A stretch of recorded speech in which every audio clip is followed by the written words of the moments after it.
workers.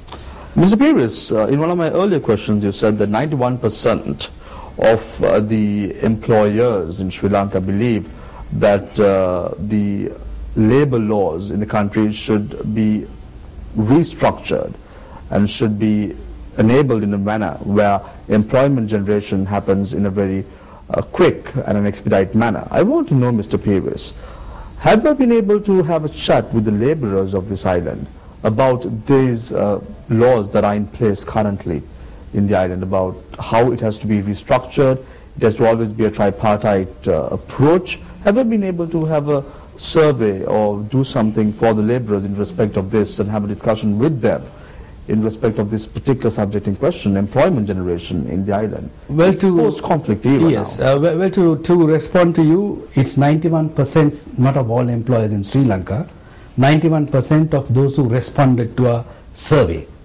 That is the statistic that I gave you. But in relation to the views of the workers, what we do is we always have discussions with worker representatives, the trade unionists. And that is a group which have direct links with the workers. And we believe that they bring in the views of workers. But I must say that we haven't directly done a survey of the ordinary workers in this country, which I feel is also a good exercise to embark on.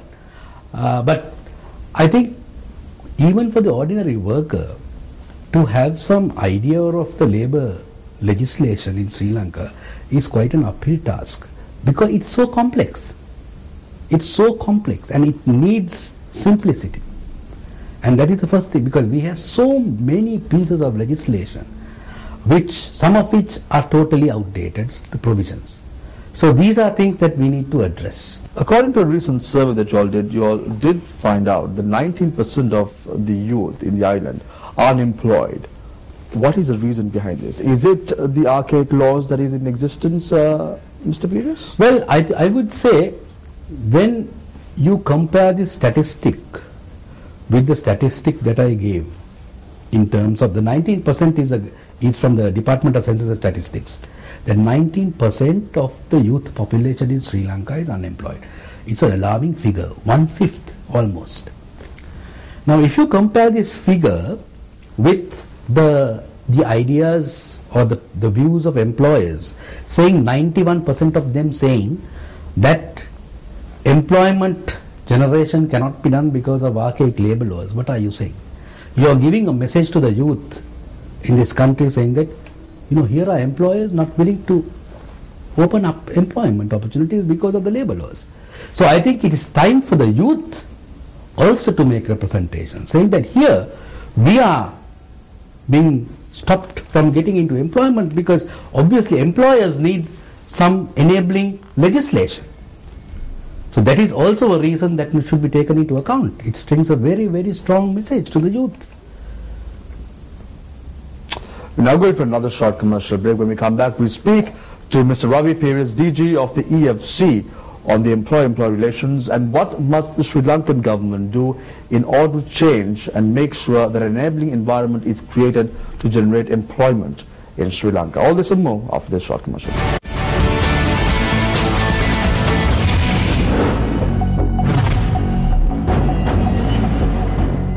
Welcome back to Biz First in Focus.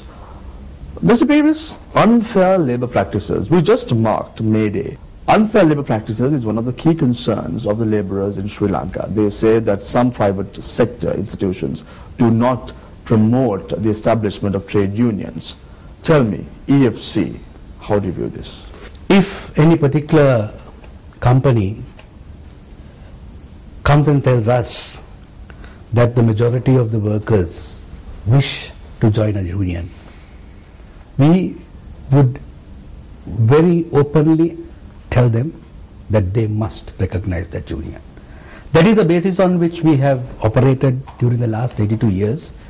And if you ask any trade union, irrespective of political affiliations, I'm sure they will say that the EFC is one organization which has dealt with them without any political bias. And that is precisely why we have been able to keep up our credibility amongst unions. So we are fully for recognizing the right of the worker in choosing as to what he wants. Now there's a slight difference between the freedom of association being recognized, where the right of the worker is recognized to choose an organization of his choice, and any other organization thinking or assuming that it is that organization which the worker wants. Now there's a bit of a mix-up here sometimes, because a lot of accusations are made to employers saying that they are not promoting a trade union, when in fact the majority of the workers do not want it. Let's direct our attention towards the free trade zone of the island. Yes. In respect of that, you know for a fact that outside organizations cannot really go to the FTZ and establish a trade union, and all the trade unions that are established has to be within the FTZ itself. Are you aware of that? No, it is not right. The laws apply to all. There are FTZ zone companies which have trade unions in our membership, which have collective agreements. So that is not correct, right? There are companies within the FTZ having trade unions and having collective bargaining negotiations with us and having collective agreements. I would agree with you that the number of trade unions within the FTZ is not as much as outside. This is a matter that has been addressed by the government also, and it has been addressed by us as well, because we did some work with the US Department of Labor, through the ILO, with the government, in promoting awareness of worker rights, and also in promoting better industry relations, where we got involved directly in training supervisors as to how supervisors should react to employees and get them to work. So I think the most important point here to remember is that the most important man in this whole equation is the worker, not any other person, not the Ministry of Labor, not the EFC, or not any other trade union, or not even the ILO. We need to ensure that the worker's choice prevails. Having said that, Mr. Pires, are we complying with the standards that have been put forward, set out by the International Labour Organization? I think we are one of the most compliant countries in South Asia. With a very, very high sense of responsibility, I am saying this. But at the same time, I must say that we have raised certain issues with the ILO, where certain interpretations have been given by the ILO in terms of the application of the standards in our country. Now what you need to remember here is another important matter, where the ILO is an international organization, part of the UN system, a unique organization which has tripartite membership. We have the workers, we have the employers, and we have the governments. 182 countries represent the ILO. And these countries are from different parts, and they have different capacities in terms of their economic capacity. But they conform, not that they conform, the principles, the standards by the ILO are the conventions and the recommendations, which some countries have ratified, and there are some countries which have not ratified. Now once you ratify these conventions, there is an obligation on the part of the country to bring in their legislation in terms of this convention. And I must say that all our labour standards that we have ratified, there is adequate legislation supporting it.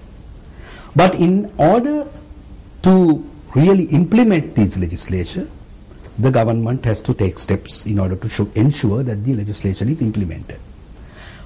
In doing so, there is interpretation of the legislation which is done by the judiciary. And judicial interpretation is also very, very important, because judicial interpretation would interpret in the context of the industrial relations situation of our country. So there had been a little bit of an issue where certain issues, I don't go into the details, were basically questioned with regard to strike action as to what a strike is, when in fact it was a go slow. The ILO had different views, and we did not agree, because our courts did not agree. Because I think it is important even for the ILO to realize that when they interpret standards, ILO standards, they must take into consideration the peculiar industrial relation situation of that country and the economic capacity of that country, and give due recognition. You can't have a one-size-fits-all approach to all countries. This is very important. Mr. Piri, my final question to you. Sri Lanka is now moving towards development. Sri Lanka government wants to make the country the miracle of Asia by 2016. Employment generation is a key factor in order to move towards this goal. You've been attached to the EFC over the last 2 decades, as we did just speak about it a couple of minutes ago. Tell me, what is your recommendation to the Sri Lankan government in this crucial juncture? I think the Sri Lankan government has done the correct thing in having recognized a very good labour policy. If you look at the government's labour policy, which is enshrined in the 10-year Horizon Development Framework, which was introduced in 2007, the labour policy has 4 policy directives, and we fully accept these 4 policy directives. What are the 4 policy directives? Strengthening employer-employee relations, enhancing productivity, enhancing skills, and creating an environment to generate employment. Absolutely spot on. What we need to do is to make these proposals, recommendations a reality in terms of changing the framework. That is exactly what is needed, and that is exactly what we have been telling. We are not asking for a hire and fire rule. We are not asking that, termination laws should be relaxed, I know, but there are more important things to be done to create an enabling environment for investors to come into this country. And as you correctly said, we have recorded a growth percentage of 8%, and probably it may be down to 7%, but if we are going to sustain this growth, there has to be investment brought in. And for investment to be brought in, we have to have investors who would like to come and invest. And they would certainly look at the labour relations framework, the employment relations framework, the labour laws, to check out whether this is a conducive environment to invest. So I think I'm hopeful at least now the government will translate these policies into action. Thank you very much, Mr. Ravi, for joining us right here on this question.